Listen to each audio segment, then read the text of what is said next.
sometimes you as a creator are the only one who can see the whole picture.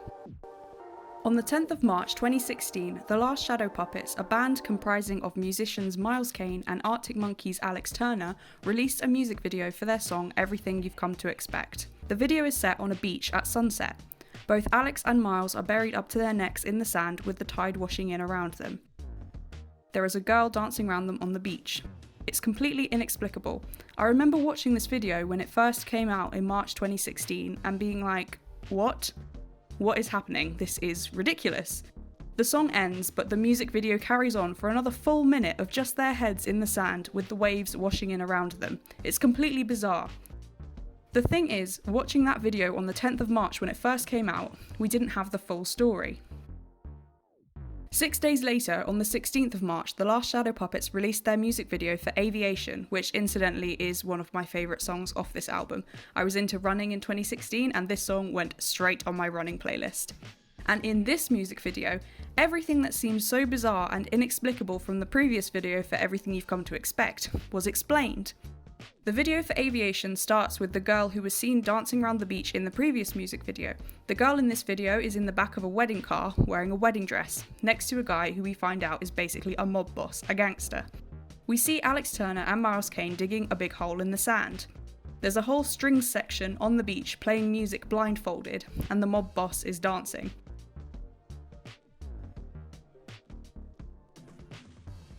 The entire music video is them digging on the beach, surrounded by the boss man's henchmen, who they periodically fight and struggle with.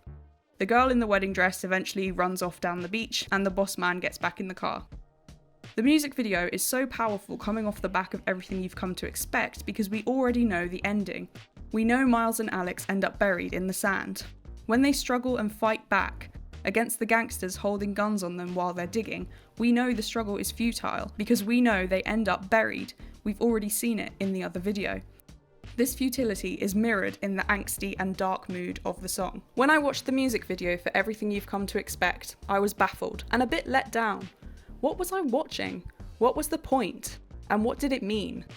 But not even a week later, Aviation's music video was released, and suddenly it all made sense. Now we had a complete story, and I felt silly for judging the first music video so harshly and for thinking it was stupid. With Aviation's video, we got the backstory of how the characters ended up buried in the sand and everything felt complete.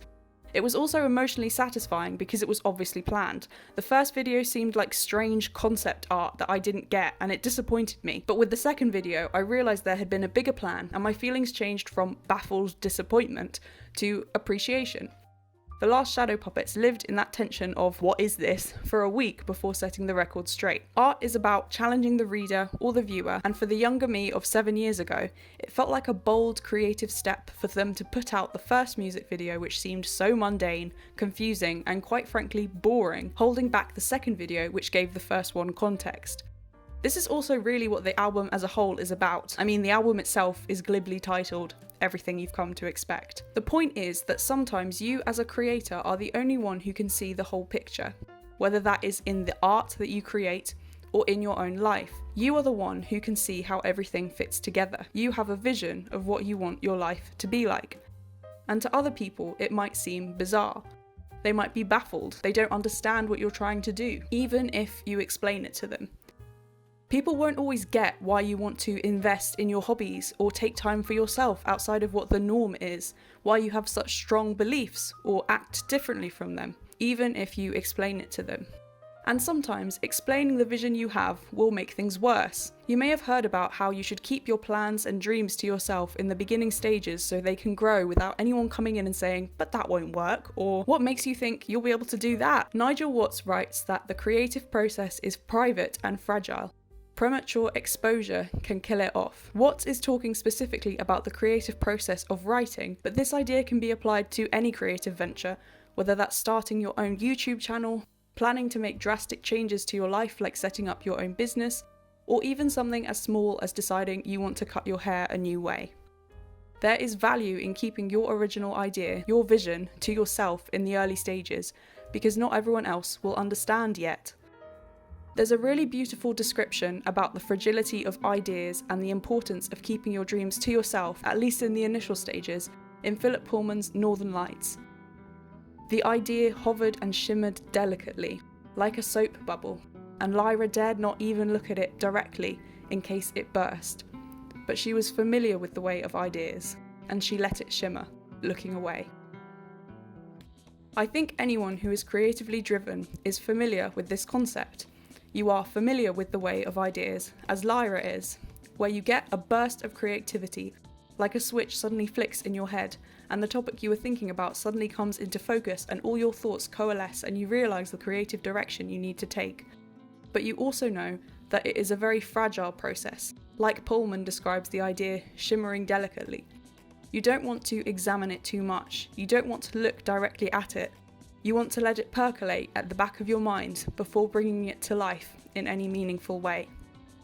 This quote really demonstrates the power that keeping your vision to yourself has. Keeping your ideas to yourself, particularly in the early stages of some creative venture, is a wise and powerful thing to do. A.S. Byatt makes a similar point about the process of writing a novel. It was as if the novel was already written, floating in the air on a network of electrons. I could hear it talking to itself. I sensed that if I would but sit and listen, it would all come through. All ready. There is power in letting your idea sit in your mind before sharing it with the world.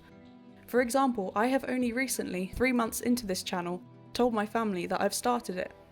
Before I told them, I wanted to grow my channel and my voice, keep my ideas to myself, guard it and protect it, because not everyone will understand.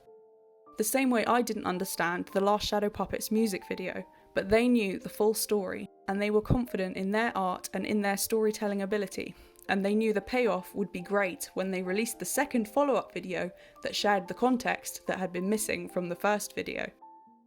And sometimes the most beautiful thing to do when you're creating something or building something in your mind or your soul or your life is to keep it to yourself and guard it with a quiet confidence that when everyone else can see the context that they're missing now, the context that you have and are willing to share with them at some point in the future, then it will all make sense to them.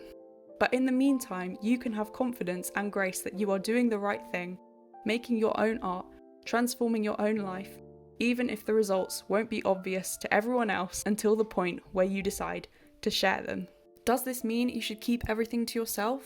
No, not at all. But in the beginning stages of something new, there is value in just keeping your dream to yourself and nurturing it outside of any external influence. And when you do decide to share that dream and express yourself to the world, you can always rest in the knowledge that you know exactly what you're doing and why. You have your vision, and it doesn't matter if the world doesn't get it straight away, because you have context for what you're trying to do. And you have the strength and confidence to know that even when no one else understands what you're doing, you can keep going. I hope this has inspired you to keep working on your dreams today. God bless, thank you for watching, and I will see you in the next one.